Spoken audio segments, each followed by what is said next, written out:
True lovers. So you're still out there trying to find your soulmate, huh? Maybe they're just trapped in an endless sound bath, healing their inner child and refusing to download dating apps because Mercury is in retrograde. Or maybe, and I say this with love, your soulmate keeps ghosting you because they think enlightenment means not answering texts. Sounds familiar? I know it is to me. Hi, I'm Haim with Be Love Media, and today we'll chat about the juncture between the wisdom of the Tao Te Ching and your love life, specifically verse 16. I'm passionate about helping true lovers like you navigate relationships with more presence, patience, and maybe just a little less late night stalking of your situationship's astrology chart. And if you stick around till the end of this video, I promise to gift you 3 practical tips for your dating life based on this verse 16, because the Tao may be ancient, but your situationship doesn't have to be. So before we get into it, don't forget to like this video and subscribe, especially if you're tired of dating advice that sounds like it came from a fortune cookie dipped in ego. So, why would you even listen to me? Probably shouldn't. Maybe because I had 3 failed marriages. Yes, 3 painful divorces that I had to go through. Some might say it was my karma. Kabbalah would say that it was my tikkun, correction. I had to correct my previous life experiences and to grow in this lifetime. So for me, that meant the whole 9 yards. That meant going through difficult relationships and time after time after time trying to get it right and getting it wrong in every possible way until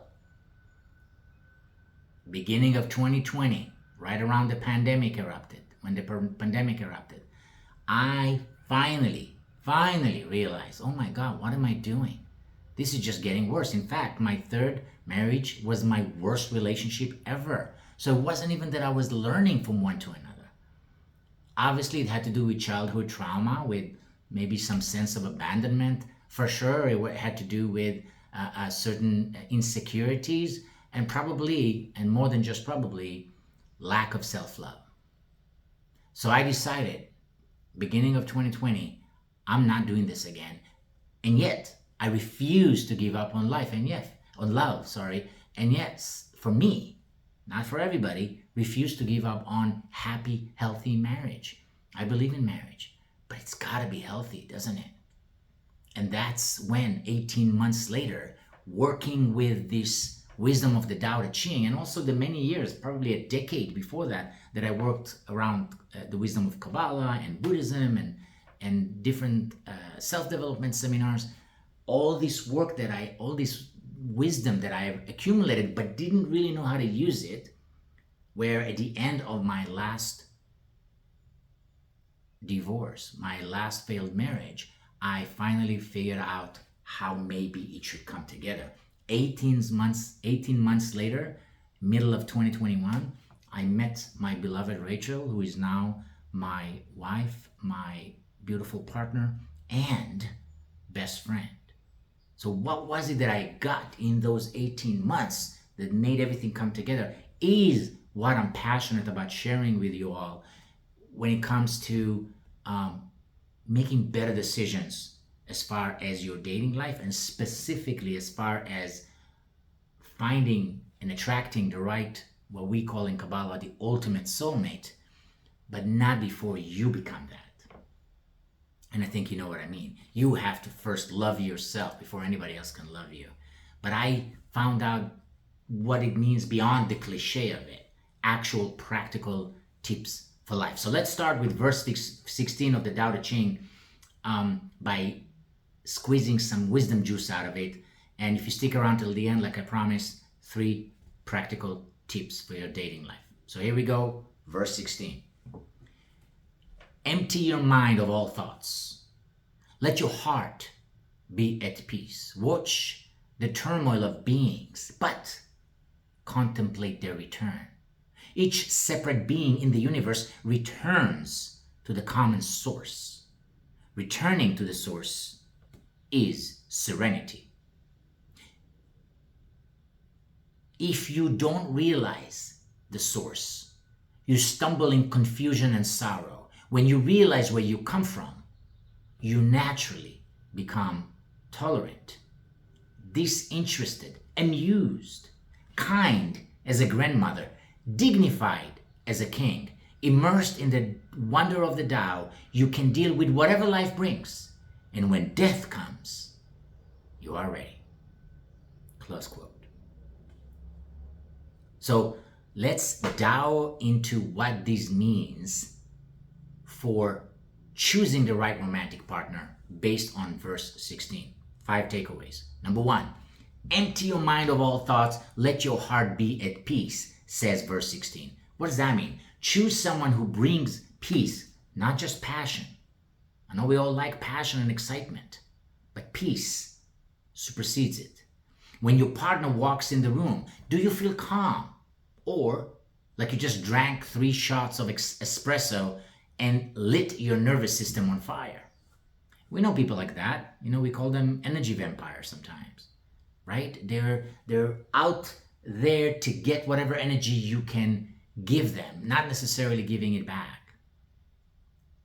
Somebody who infuses peace into the environment is indispensable. Number 2, watch the turmoil of beings, but contemplate their return. What does that mean? A good partner doesn't get lost in drama. They're centered. Look for someone who doesn't need to be the main character of chaos. Can they observe the storm without becoming it? I look at either one of my relationships before I met my beloved Rachel, and there was a lot of drama, guys. There was a lot of drama. And what was worse is that I didn't know how to hold space for their drama. I was just trying to be the best boyfriend, the best husband I could, but I didn't know how to diffuse their drama. Maybe just with stillness, maybe with a good joke, just a little bit humor, versus getting sucked into their drama and like, oh my God, really? That's what happened? And you enable them to use drama in your relationships. So leave the drama to your mama, right? Just find that person who has the ability to be peaceful and to flow with life, whatever that brings. Number 3, returning to source is serenity. True lovers return to truth, not trance. Choose someone who knows who they are, who seeks connection, not distraction. Their center is clear and they can guide themselves and you back to balance. One of my previous exes, she was heavily into Facebook. At the time I was too, but she couldn't let it go. Unlike that, when I met my Rachel, a couple of months into our virtual dating, I said, what would have happened if we both, as we knew that we are getting more serious, what would have happened if we both just jumped off Facebook, jumped off social media? I know for some of you it's unheard of. What? What do you mean? I got my friends there, I got my family there. No, you don't. That's just a channel of communication. And I'm not necessarily preaching to leave social media. Actually, I do. But is it really that necessary? And if it is it an addiction? Now, some of you use it for a good purpose. More power to you. But social media has become a distraction in our life.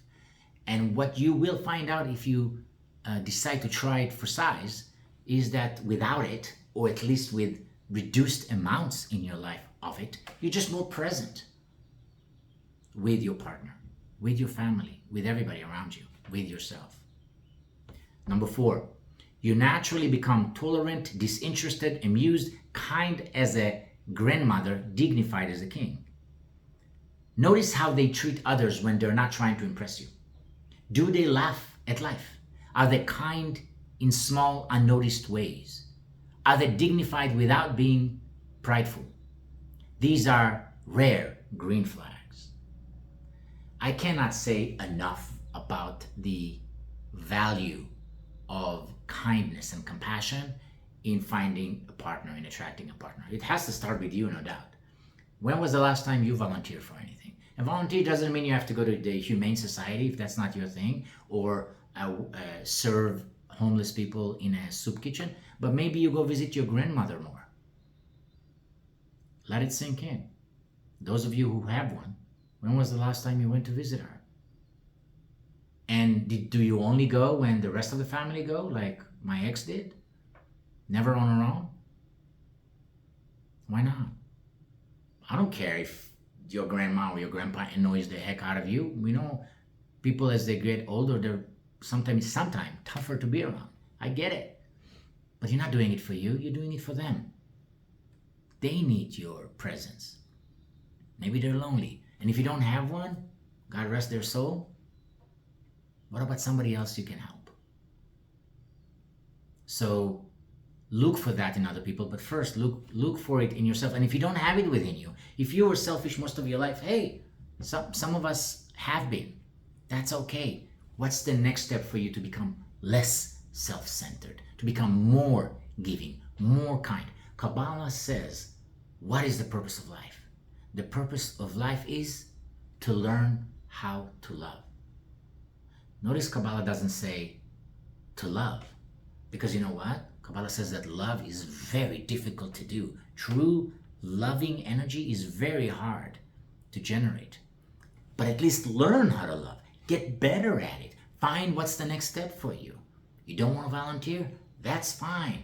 Do something for the environment. You know, I used to talk a lot about volunteering for the environment. And guess what? For months and months, nothing was happening. And my story that held me back was, well, I got to find an organization that I relate to and then sign up and then register, but they didn't send me a reply to my email, so I can't do it. What are you talking about? You know how easy it is to volunteer for the environment? A couple of months ago, my beloved and I took 2 grocery plastic bags, a couple of gloves, and went to the nearest creek to collect some trash that is already being cared for by other volunteers. I thought, well, they're not going to have any trash because they have their own volunteers. Oh, we found a ton. There's always enough trash in the environment to collect. Or whatever else turns you on. Find it, do something for somebody other than you, or something other than you. And the fifth one, quote, immersed in the wonder of the Tao, you can deal with whatever life brings, close quote. You need someone with emotional resilience, not just spiritual hashtags. Can they stay grounded when life throws curveball? Or do they crumble when brunch is canceled?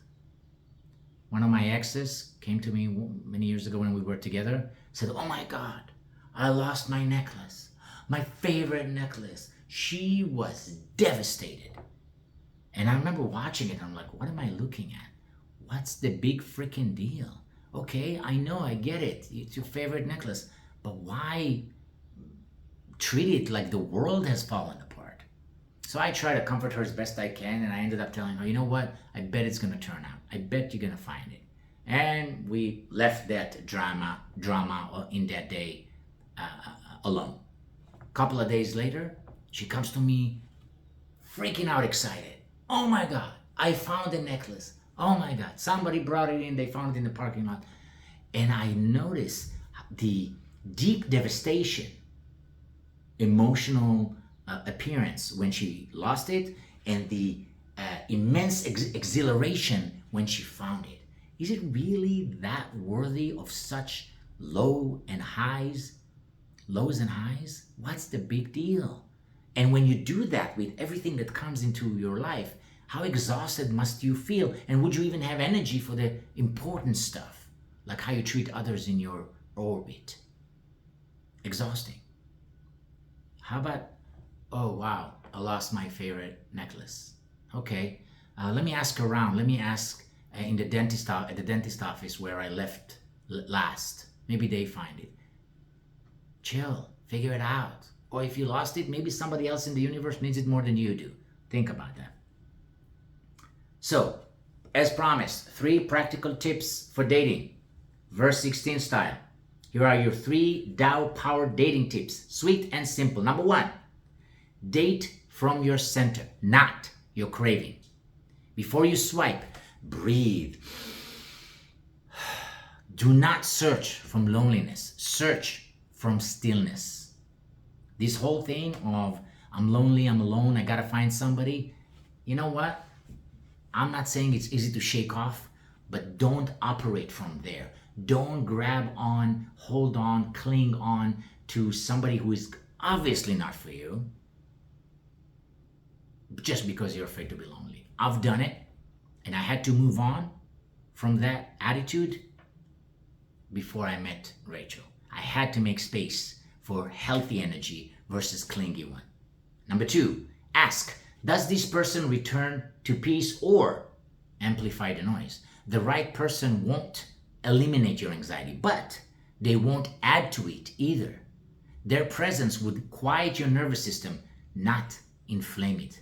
Look for chill people. And I'm not just talking somebody who's doing drugs or mushroom every other day. No offense to that. But I am talking about somebody who has calm energy and is able to listen and doesn't have to crack a joke every other sentence. Chill energy. Number 3, look for someone who finds amusement, not offense. Life is weird. People are weirder. Choose someone who laughs more than they rage and who can find lightness even when the parking ticket is on your windshield. Guys, I was always maybe a little bit more on the chill side, but I would get triggered sometimes by something, maybe by getting a ticket. Let me tell you, a few weeks ago, I got a speeding ticket.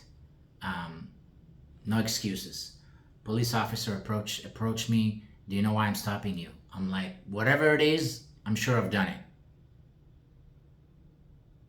Can you show up like that?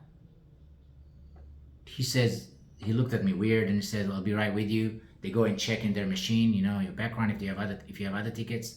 And I can see that their pen is not working. I'm looking through the rear mirror. And I yell at him, hey, do you need a pen? I'm offering a pen to write my ticket. Now, was I at fault? Yes, I was. Yes, I was. Have you heard of cause and effect?